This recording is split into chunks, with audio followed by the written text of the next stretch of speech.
তারেক রহমানের বুঝ নাই, সালাউদ্দিনের উপর ভর করে কখনো কখনো আরো পজ।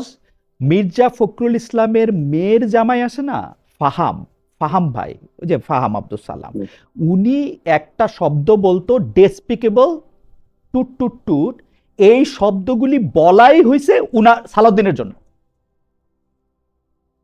হুম, এটা আপনি বলছেন, এখন এটা ঠিক আছে? জি। না, এটা এটা আমি বলতেছিলাম, এই জন্য আমি কিন্তু ডট ডট শব্দটার কখনো আমি উচ্চারণ করতে যাইনি। ফাহাম ভাই বলেছিলেন ওনার, আপনি যদি যে লেকচারটা উনি দিয়েছিলেন যে কেন বাঙালিরা এরকম সহিংসতা না, বিশ্বাস উনি করে, কেন উনি এরকম উনি ঠিক উনি হয় না। ইন জেনারেল অনেকের কথা বলছিলেন, যারা ফাহাম আব্দুল সালামের কথা আমি শুনছি। আপনি একদম বলছেন আপনি এই ডেসপিকেবল যদি টুট টুট টুট টুট শব্দটাও আসলে বলা হয়েছে স্বরাষ্ট্রমন্ত্রী যদি সালাউদ্দিনের জন্য। যদি উনি যে কথাটা ইন জেনারেল বলছে, সে ক্যারেক্টারের পিপল তো পৃথিবীতে বসবাস করে না, করে না? অবশ্যই করে। এবং উনি যে শব্দটা বলেছিলেন এটার পরে কিন্তু ডট ডট শব্দ আমি কখনো উচ্চারণ করতে পারি না এবং করব না আমি। কিন্তু হলো আমি এই কনটেক্সটটা রিলেট করে ওইখানে ওনার সাথে আমি কানেক্ট করেছি। কিন্তু আমি বলি না যে এই ধরনের শব্দ উচ্চারণ করা উচিত, এটা ফাহাম ভাই করতে পারে, না আমি কখনো মুখে এটা উচ্চারণ করব না। কিন্তু শব্দটা বানানোই হয়েছে সালাউদ্দিন সাহেবের জন্য। শব্দটা বানানো হয়েছে কেউ যদি ওই ক্যারেক্টারে আসে। এখন যদি ক্যারেক্টার গুলো আপনি আমাকে বিস্তারিত বলতে বলেন, তাহলে আমি ক্যারেক্টার গুলো বলবো কেন কেন বলেছি।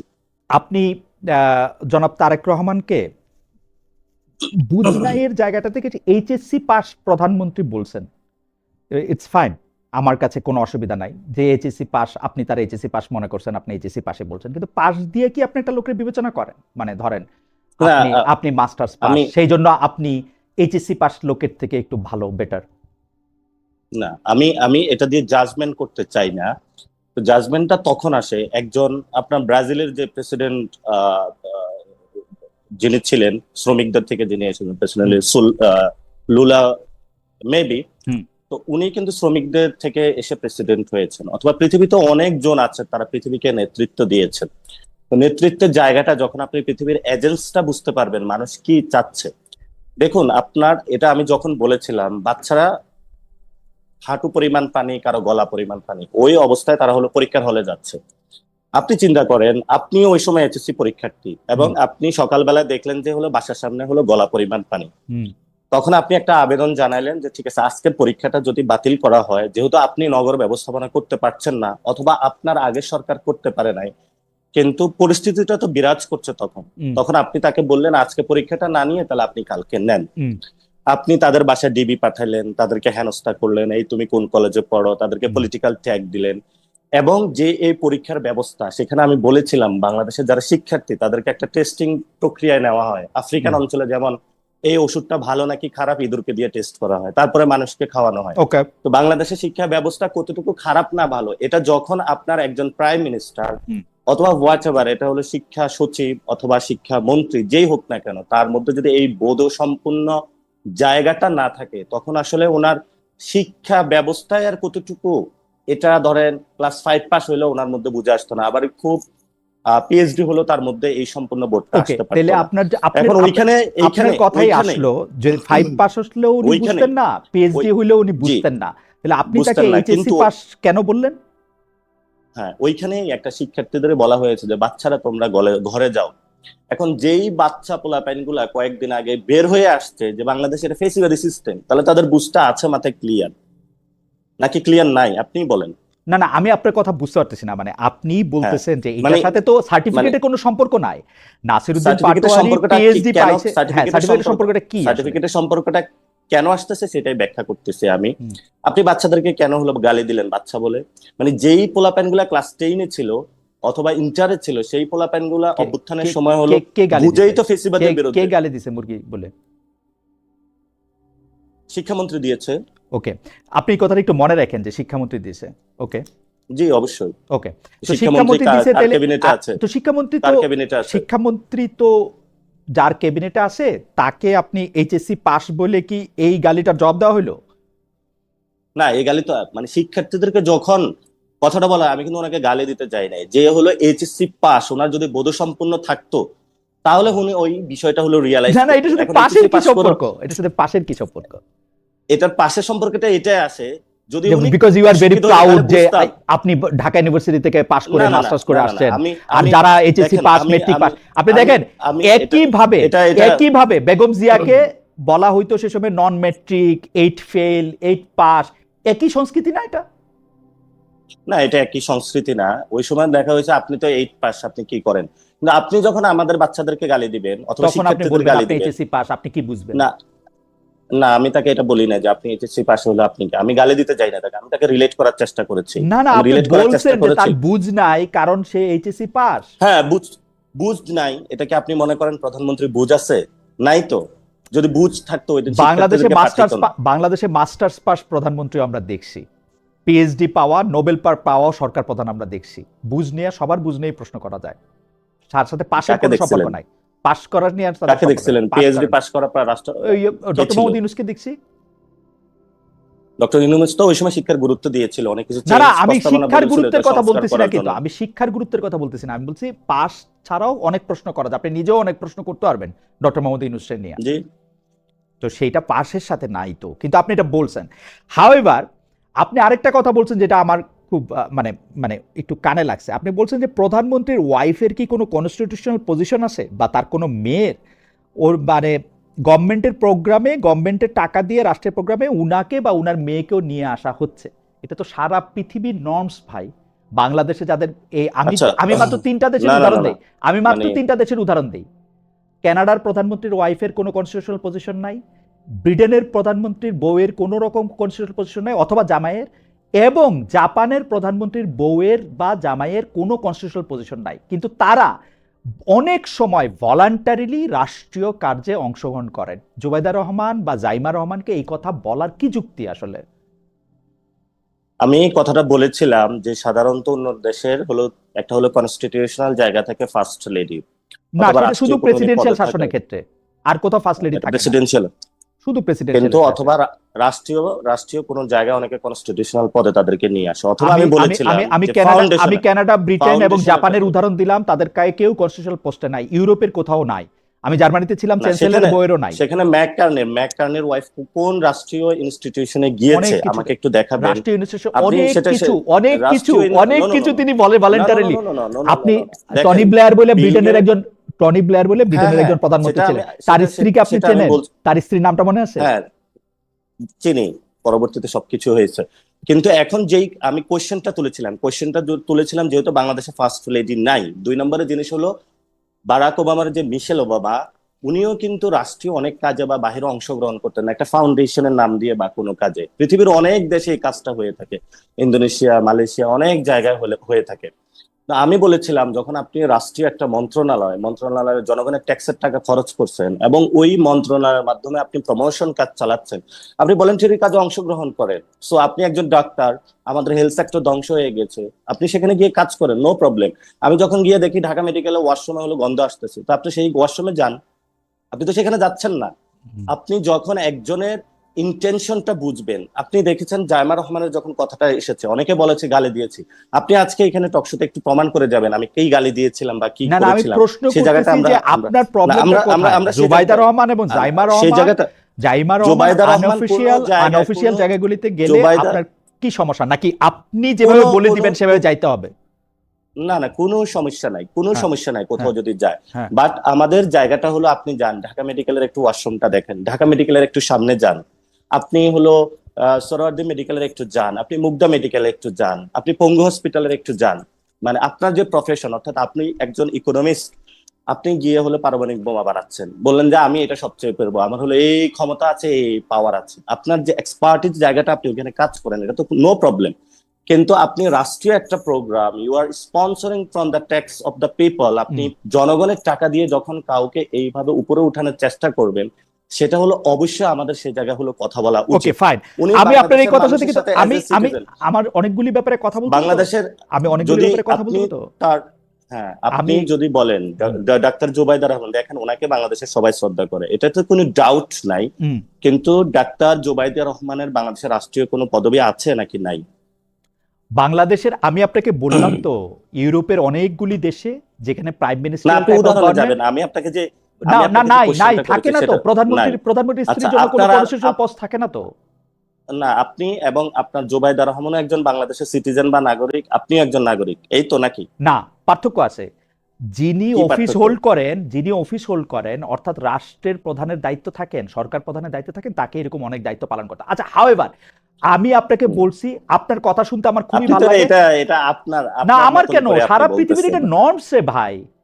আপনি এটা ব্রিটেনের জন্য নর্মস, কানাডার জন্য নর্মস, জাপানের জন্য নর্মস, পৃথিবীর যেসব দেশে প্রধানমন্ত্রী শাসিত সরকার আছে এটা অলমোস্ট সব দেশের জন্য নর্মস। আমি ঘেটে এটা দেখছি ভাই, এটা বাংলা আপনি বাসায় হ্যাঁ, গিয়ে চেক করে এটা দেখেন। বাংলাদেশের, আমি আমি চেক করে কথা বলেছি। বাংলাদেশের ক্ষেত্রে কি হয়, ধরেন প্রধানমন্ত্রীর লাইন আপটা পরবর্তীতে ঠিক করা হয়, অর্থাৎ অমুক ফ্যামিলির কে পরবর্তীতে প্রধানমন্ত্রী হবে, এরপরে কি হবে।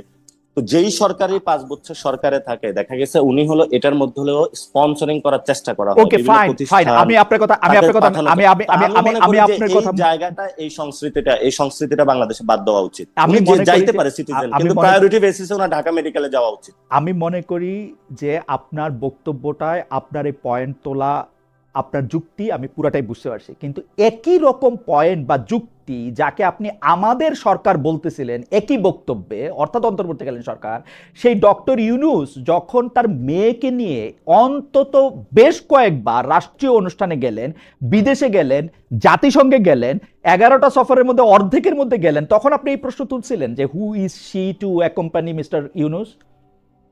যে প্রধানমন্ত্রী যদি কোথাও যেয়ে থাকে, প্রধানমন্ত্রীর সাথে যদি ওনার ফ্যামিলির সবাই গিয়ে থাকে, আমাদের কোনো আপত্তি নাই। সেকেন্ড হলো, আপনি যে কোশ্চেনটা তুলছেন, আপনার মনে হয় জানার কথা যে অনুসর যখন বাংলাদেশে এসেছিলেন, উনি অপারেশন থিয়েটার থেকে এসেছিলেন এবং উনি খুবই অসুস্থ, কিন্তু ওনার সাথে এক কোম্পানি দেওয়ার মতন কে আছে ফ্যামিলির, বলেন? উনি যখন একটা ফ্লাইট করতেছে, তো ওনার যে ট্যাবলেটটাও ধরিয়ে দেওয়ার, এটা কে আছে একটু বলবেন আপনি? আপনি তো ওনার ফ্যামিলির আপনি সবকিছু সিচুয়েশন, আপনি তো কথাটা নিয়ে এসেছেন। আপনি তো কথাটা তাহলে ফ্যান্টাস্টিক, ওনার, তাহলে হ্যাঁ, বিদেশে যাইতে সময় আপনি তো কথা, ওনার ফ্যামিলির কারো ওনার সঙ্গে থাকতে হইতো, সেই জন্য উনি বিদেশে গেছেন। মানে আপনি আপনি কি তো জানেন উনি আপনি কি অসুস্থ, খেয়াল করছেন, এবং ওনার আপনি কি সাথে, খেয়াল এবং করছেন ওনার ওনার বাংলাদেশেও বিভিন্ন ওনার মেয়ে রাষ্ট্রীয় কোন অনুষ্ঠানে, প্রোগ্রামে। বাংলাদেশে বিভিন্ন রাষ্ট্রীয় অনুষ্ঠানে তার মেয়ে উপস্থিত ছিল, আপনি খেয়াল করেছেন কিনা? হ্যাঁ, কিন্তু হলো উনি কিন্তু এটা রাষ্ট্রীয় বলেন প্রোগ্রাম নাই। এরকম দেখেছেন যে সংস্কৃতি মন্ত্রণালয়ের কোথাও একটা প্রোগ্রাম হচ্ছে, ডিরেক্টলি সেখানে গিয়ে হলো ওনার মেয়েকে পাঠাচ্ছে, যাও তোমাকে হলো রাষ্ট্রীয় প্রটোকলে সবকিছু স্পন্সর করে জনগণের কোটায় আমি তো চলে যাচ্ছি, পরবর্তীতে তোমাকে আমার প্রধানমন্ত্রী আমার বানানো হবে, আমার এই জন্য আমার হবে। মনে আমার মনে হয় এই যে এই আমার এই মনে হয় জনাব জায়গাটা পাটোয়ারি, দেখেন নাই, দেখেন। আমার মনে হয় জনাব হ্যাঁ, পাটোয়ারি, আমি আপনি আমি আমার জায়গাটা ক্লিয়ার করতে পেরেছি জি যে প্লিজ আপনি বলেন। যান, নো প্রবলেম, হুম। আপনি যান, নো প্রবলেম। কিন্তু আপনি আপনি আগে বাথরুমে প্রধানমন্ত্রীর যান, সাথে যাইতে ঢাকা পারেন, মেডিকেল কলেজে বাথরুমে প্রধানমন্ত্রীর যান। ফ্যামিলির জন্য। কিন্তু প্রথম একটা কাজ হলো, সেটা হলো মানে ওই ব্যক্তিটার জায়গার যাওয়াটা কোন জায়গায়। আপনি যদি একটা এক্সপার্টিস হন, তাহলে আপনি সেখানে হেল্প করেন, আমাদের বাংলাদেশে অনেক উপকার হবে। ঠিক আছে ভাই, আপনি ওইখানে করলেন না, আপনি অন্য জায়গায় করলেন, কিন্তু করার পরে হলো দেখা যাচ্ছে প্রধানমন্ত্রীও নাই, কেউ নাই, উনি হলো চিফ গেস্ট এবং একটা রাষ্ট্রীয় অতিথি প্রোগ্রাম, তারপরে হলো ওইখানে হলো স্পন্সরিং করা হচ্ছে জনগণের টাকায়। সো ওই জায়গায় ওই সংস্কৃতিটা আসলে পরিবর্তন করা উচিত। If you become the prime minister, আপনি মনে হয় এটা করবেন না, এই ধরনের পরিবারতন্ত্রের একের পর এক লিগেসি টানবেন না। যদি মানুষ ভোট দেয় তখন হবে, সেটা দেখা যাবে তখন। আচ্ছা, আহ, আরেকটা বিষয় আপনার একটু দৃষ্টি আকর্ষণ করি আমি। আপনি জি। বর্তমান সেনাপ্রধান জনাব ওয়াকার সাহেবের কথা, মানে আপনার ভাষায় বলি, ওয়াকার সাহেব একটা কথা বলছিলেন যে তিনি সোশ্যাল ভ্যালুজে বিশ্বাস করেন, এবং তিনি বলেছিলেন যে তিনি চাঁদাবাজির পক্ষে না। ওই ব্যক্তিটাই যখন, অর্থাৎ ওয়াকারুজ্জামান সেনাপ্রধান, ওই ব্যক্তিটি যখন তারেক রহমানের মতো একজন দুর্নীতিবাজকে ক্ষমতায় বসিয়েছে, তখন তার সততা নিয়ে প্রশ্ন আছে। আপনি কি মনে করেন যে বাংলাদেশে ইলেকশন 2026-এ যেটা হয়েছে, সেটা ওয়াকার যাকে ঠিক করে দিছে তারা পাশ করছে, যারা ঠিক করে দেয় না তারা ফেল করছে? হ্যাঁ, সেটা তো তো আমি সরাসরি কোশ্চেন তুলেছিলাম যে আমি নিজেও তো ইলেকশন করেছিলাম, আমি হুম, সেখানে ছিলাম। হুম, যে আমার যখন 8টার দিকে রেজাল্টটা অফ হয়ে গিয়েছিল, সেই অফিসে ডিজিএফআই থেকে যে রাষ্ট্রীয় যে সংস্থাগুলো সেগুলো বসেছিল, হুম, মির্জা আব্বাসের ওয়াইফও সেখানে ছিলেন, হুম, এবং বিভিন্ন জায়গায় স্টেট লেভেলে বিভিন্ন ইন্টারনাল ওয়েতে সেই কাজগুলো আমরা খোঁজ হুম, পাচ্ছিলাম যে কোথায় কি হচ্ছিল, হুম। এবং আমি তো এটা প্রত্যক্ষ সাক্ষী ছিলাম। তো তাহলে আপনি বলবেন রেজাল্ট ঘোষণার সময় সেখানে ডিজিএফ এর কাজ কি, আর্মির যে গোয়েন্দা সংস্থাগুলো সেখানের কাজ কি? আপনার তারপর আমরা বক্তব্যটা বিভিন্ন অনুযায়ী জায়গা থেকে, ওয়াকার সাহেব তারেক রহমানকে চুজ করেছেন এবং ক্ষমতায় বসিয়েছেন, হ্যাঁ, এটা দুর্নীতিবাজ আপনি তারেক স্বীকার রহমানকে। করেন, আপনি এটা স্বীকার করেন বা না করেন, বাংলাদেশের হলো যখন 5 তারিখে মানে আগামীকালকে 2024-এর যে ডেটটা ছিল, সেই 24-এ কিন্তু সকল রাজনৈতিক দলকে ক্যান্টনমেন্টে ডাকা আমি হয়েছিল। 2026-এর এবং ইলেকশনটার কথায় আসি। 2026-এর ইলেকশনটা মানে ফ্রি কেন অ্যান্ড বলেছিলাম সেই ফ্রি জবাবটা, অ্যান্ড ফেয়ার কেন হয় নাই, বলেছিলাম ফ্রি অ্যান্ড ফেয়ার হয় কেন নাই। বলেছিলাম ওয়াকার সেই সাহেব যাকে জবাবটা তো চাইছেন, আপনার নিতে হবে। ওয়াকার সাহেব যাকে মানে একটু চাইছেন, ধৈর্য রাখুন, তাহলে আমি তো 30 সেকেন্ডে উত্তরটা দিতে সময় দিবেন আমাকে। না না, তো সেই জায়গাটা থেকে আমি যখন ধৈর্য রাখতেছি। আপনি কথাটার মধ্যে বলুন, মানে মানে আপনাকে কথাটা বলতে হইলে 5 আগস্ট 24-এ যাইতে হবে। না 24-এর জন্যই যাচ্ছি, যে ক্যান্টনমেন্টে তো সকল রাজনৈতিক দলকে নেওয়া আছে, ইলেকশনটা কিভাবে এসেছে সেটা তো আপনাকে লক্ষ্য রাখতে হবে। এবং ইলেকশনের সময় হলো পুরো বাংলাদেশের মিলিটারি সিস্টেম তো মাঠে অ্যাক্টিভ ছিল, ছিল নাকি ছিল না, হ্যাঁ, মাঠে আপনি অ্যাক্টিভ ছিল, বলেন। মাঠে অ্যাক্টিভ ছিল। তো সেখানে তো ইন্টারফিয়ারেন্সের অবশ্যই আর্মি জেনারেলের ছিল।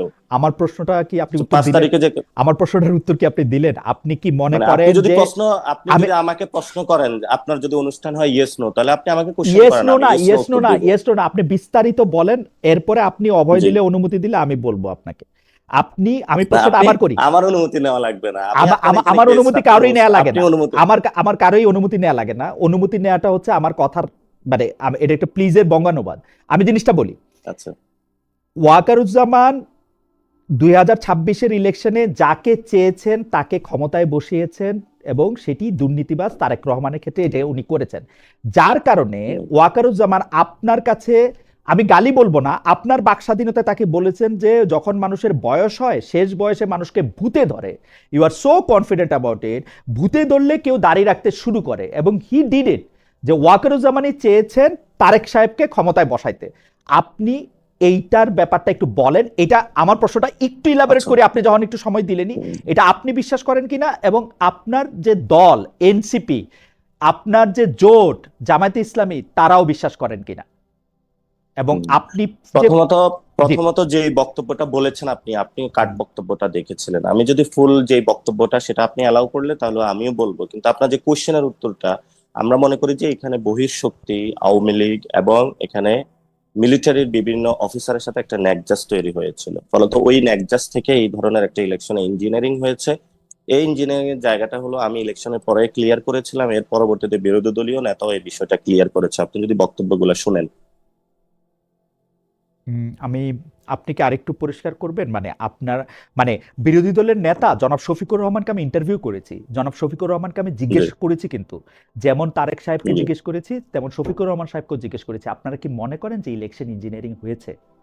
শফিক সাহেব জি কি বলেছেন? ইঞ্জিনিয়ারিং হয়েছে। শফিক সাহেব কি বলেছেন? শফিক সাহেব বলেছেন যে ইঞ্জিনিয়ারিং হয়েছে ইলেকশন, আহ, মানে কিন্তু হলো দেশের স্থিতি, আমাকে যে ইন্টারভিউ দিয়েছেন, দেশের স্থিতি। আমাকে যে ইন্টারভিউ দিয়েছেন, সেই ইন্টারভিউর ক্ষেত্রে উনি স্পষ্ট বলেছেন, আমি বলেছি যে ইঞ্জিনিয়ারিং এর অভিযোগ মামুনুল হক সাহেব সব কথা করেছেন। তো আর উনি, সব কথা তো আর আপনার ইন্টারভিউতে বলে নাই, এর পরবর্তীতেও তো উনি বক্তব্য দিয়েছে, বক্তব্য দেখবেন, এখন একটু সার্চ করে দেখবেন। যে উনি উনি বলতেছেন কথাটা যে, এইভাবে বলেছে। উনি বলতেছেন যে হ্যাঁ, বাংলাদেশে ইলেকশন, তারেক সাহেবকে ওয়াকার সাহেব বাংলাদেশে ক্ষমতায় ইলেকশন, বসাইছে।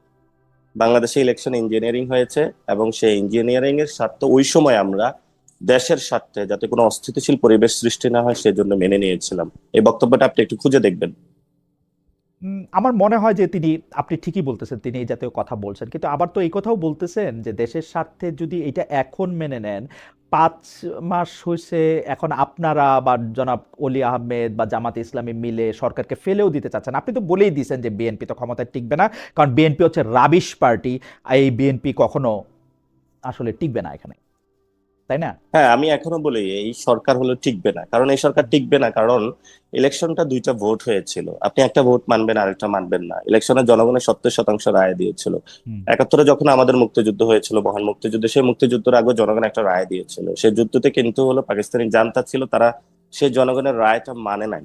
ফলত একটা দেশে এই ধরনের জনগণ রায়কে বাস্তবায়ন করার জন্য রাজপথে মানুষ নেমে আসে, এবং এখানেও কিন্তু 70% জনগণ একটা রায় দিয়েছিল, আপনি সেই রায়ের দিকে যান নাই। অলরেডি হলো সংসদে একটা সংশোধনী কমিটি গঠন করা হয়েছে, যেটা আমরা বলেছিলাম যেখানে একটা রিফর্ম অ্যাসেম্বলি হবে, এবং সেখানে সালাউদ্দিন অকপটে স্বীকার করেছেন যে আমরা মাঠে জনগণকে প্রতারণা বা বোকা বানানোর জন্য এটা বলেছিলাম, তাহলে তো আমাদেরকে জনগণ ভোট দিত না। ফলে তো জনগণের সামনে সবটাই স্পষ্ট হয়েছে। জনগণ যদি কাউকে কাউকে মনে করে যে তাদের জন্য প্রতারণার ফাঁদ পাতা হয়েছে অথবা তাকে বোকা বানানো হয়েছে, সে জনগণ কেন আপনাকে স্কেপ দিবে? ফ্যান্টাস্টিক। দেওয়ার আমি, কোনো অবকাশ নাই।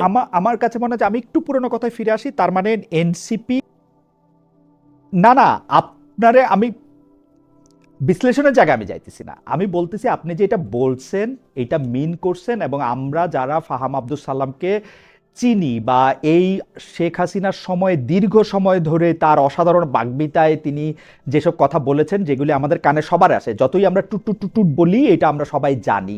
আপনি বলতেছেন এইটা বলাটা ঠিক আছে, ইজ ওকে? ফাহাম ভাই যে এই শব্দটা বলেছে, এটাকে আপনাকে যদি প্রশ্ন করি, উনি কি এই শব্দটা বলা ঠিক করেছে? ফাহাম ফাহাম এই কথাটা বলা ঠিক করছে কিনা? জি। ও, ফাহাম ঠিক করছে কিনা সেটা জাজমেন্ট তো আমার না। আমি তো বলছি আমাকে গালি দিলেও ঠিক আছে, সবকিছু ঠিক আছে। আপনিও আমারে বলতে পারেন ডেসপিকেবল টুট টুট টুট, ইটস ওকে, আমার জন্য না ঠিক আছে। আপনার বলাটা ঠিক আছে কিনা সেটা আপনি বলেন। আপনি একজন পাবলিক না ফিগার, পলিটিক্যাল লিডার, আপনার বলাটা ঠিক আছে? না, আমি আমি আমি আমি এটা কখনো বলতে পারবো না। এই জন্য হলো আমি কি শব্দটা বলতে পারবেন উচ্চারণ না? করি আপনি না, টুট এক টুট নম্বর। টুট দিয়েই বলবেন। আমি ডট ডট বলছি, টুট টুট বলি নাই। এখন এই ডট ডট যে শব্দটা, এটা আমি বলতে পারবো না, কারণ এটা যেই ভাষাটা ফাহাম ভাই ব্যবহার করে ওই ভাষা আমরা ব্যবহারে আমরা অভ্যস্ত না। ওকে, প্রথম কথা এটা। দ্বিতীয় কথা হলো যে এখানে ভাষার চেয়েও আমি যে কনটেক্সটটা বুঝাইছি, এটার জন্য যদি আমি ভাষায় বুঝাইতাম তাহলে তো আমি ফাহাম ভাইয়ের রেফারেন্সটা টানার দরকার হইতো না, অথবা ওই সিচুয়েশনটা, ক্যারেক্টারটা একসাথে ম্যাচ করার আবার দরকার হইতো না, তাহলে তো আমি ডিরেক্টলি বইলা দিতে পারতাম। এটা সচরাচর বাংলাদেশে সবাই বলে, মারামারি, আমরা নোয়াখালীতে বলি কাজ্জা লাগলে সবাই এগুলা বইলা দেয়। তো এই ধরনের শব্দ ব্যবহারে আমরা অভ্যস্ত না, যার জন্য আমি কখনো বলিনি। আহ